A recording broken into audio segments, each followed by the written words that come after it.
with or without the internet would be doing this, and they cannot be cured. There's the in between guys who have a inclination to do this stuff, but wouldn't do it unless there was the internet, the anonymity, the 24-hour access, the ability to say things online you wouldn't say to a person, right, to their face. And then there's these guys who are 23, 24, 25 who are socially inept, and they find themselves chatting with somebody online who's 13 or 14, and they figure, well, in 3 years it'll be legal, and so we'll go for it. But it's this access, the anonymity, and the addictive nature to the internet that drives these guys. And suddenly, they have this opportunity to fulfill this fantasy, and they find themselves, knocking on the door, and we have them in our sting operation. So yeah, I think there's a group that can be given probation, and they'll learn a lesson, and they'll never do this again. I truly believe that. There's a group in the middle who may need some form of therapy and punishment, and they'll be fine. And the third group, never be able to cure them. They're always going to be bad. They need to be locked up forever.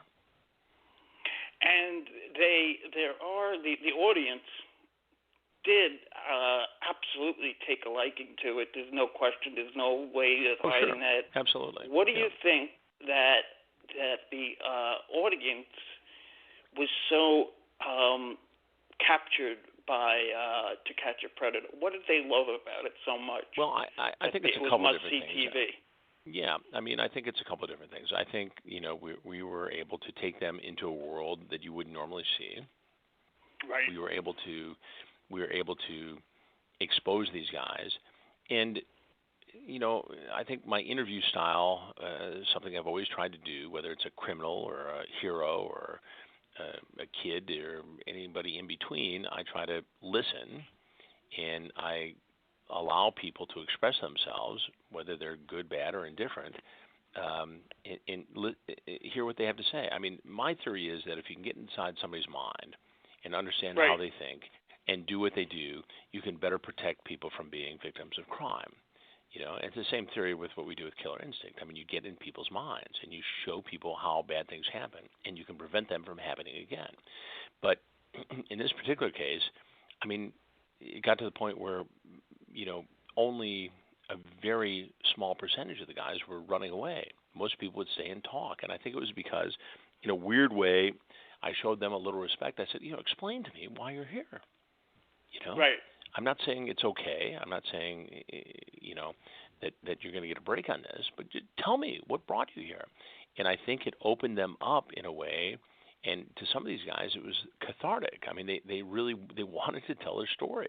I had a teacher from Cincinnati show up at a home in Greenville, Ohio, and wow. lay it all out and just say, I was online with these people, and at one point they were my age, and all of a sudden I'm 30 and they're 13, and I'm still trying to be with them. And it was a maturity thing. But yet this guy is teaching school, in Cincinnati, and this is a guy who could be with your kids.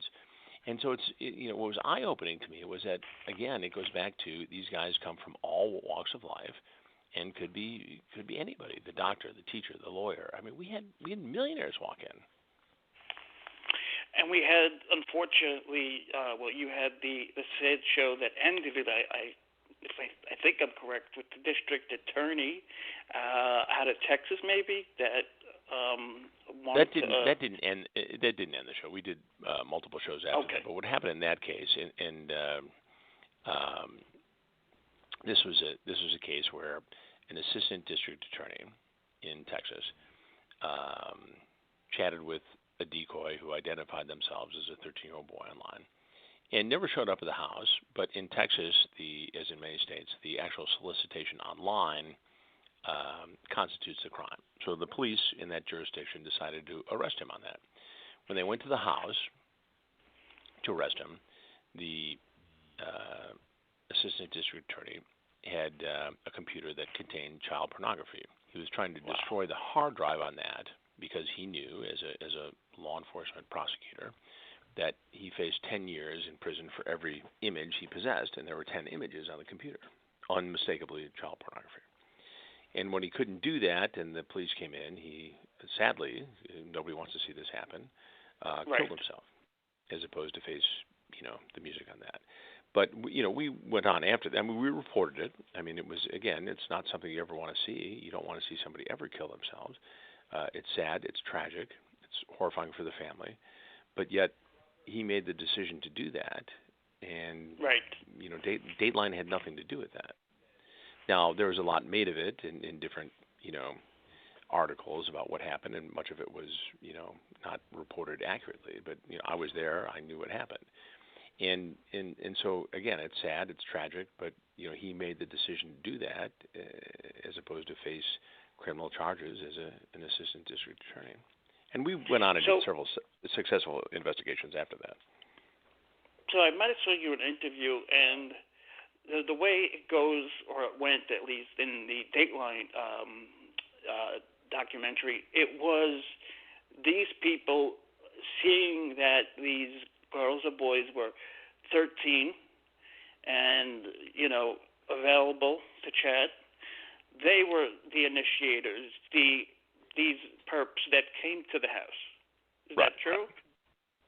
Yes. So, No. Our decoys never make the first contact. They merely exist in the chat room, and if somebody contacts them first and makes a sexual suggestion, an overture, then the conversation continues. And if a date is made, the person shows up, and then we confront them. did you ever have any scenarios where you thought you had a person that was pretty much down, but then the last minute or so didn't show up? Oh, many. I mean, I think 40% of the people that we had contact with never showed up.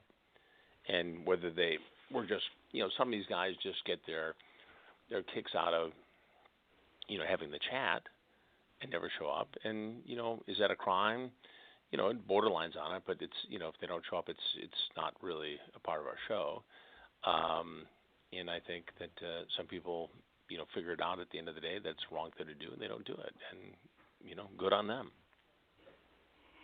Right, and as you say, nowadays the chat rooms are just much more widespread. There's 1.5 million ways to meet underage people, and right now you do have an online show.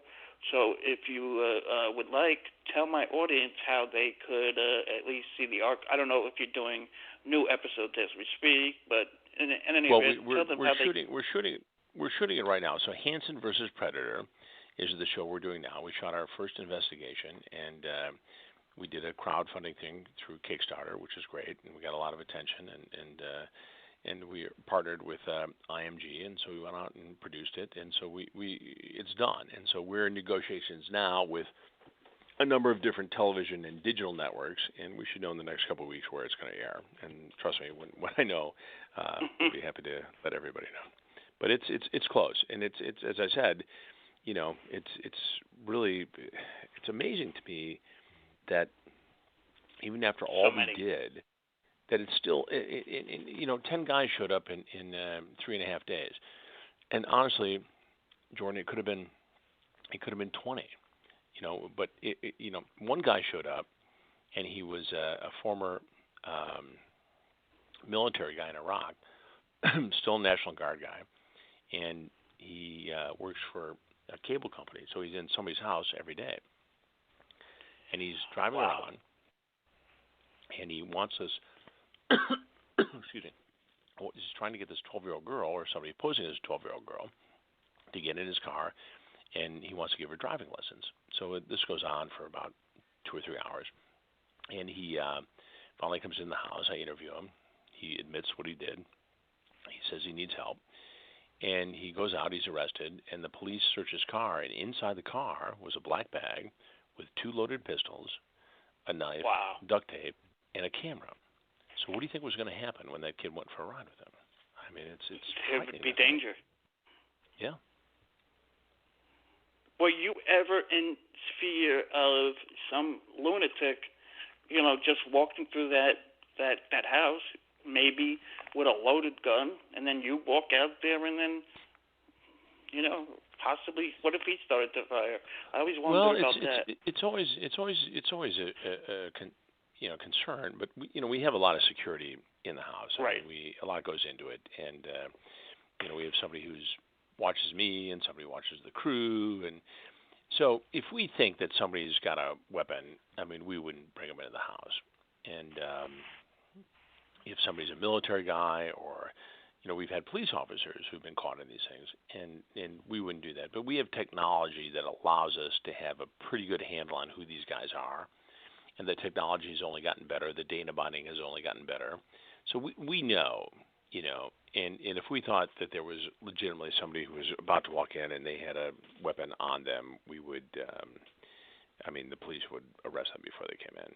Now, we had one incident, in Flagler Beach, Florida, near Jacksonville, Right. where a guy who was a law enforcement officer in a small town in Alabama just above the Florida border was talking to us in a very graphic and threatening way for 3, 4, 5 days. And it looked like he was one of those guys who just wasn't going to show up. So we had worked very late one night, and so the night after that, we shut everything down around 9 o'clock. We went back to the hotel, and we're going to go have a nightcap, and cell phones are ringing, and it's like, this guy just came to the house, and he wants to meet me. He said, but it was dark, and a lot goes into this house. You can't just go back and throw the one switch and turn it all on, right? So it ends up the police stop him, and they ask him, what are you doing? And it's this guy, and so they arrest him.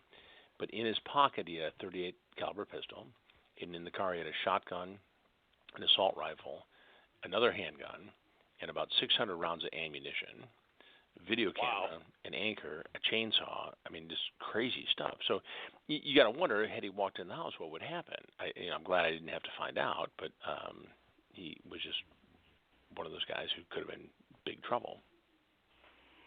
Oh, no question about it, and that's the risk you take. But the security that you had with Dateline, is that predominantly the same security you brought over? It's the same people. Same people. Same people involved with everything there? Absolutely, yeah. That's very interesting. Now, a person that was in the public eye, Jared Foggle. Give me your take on him.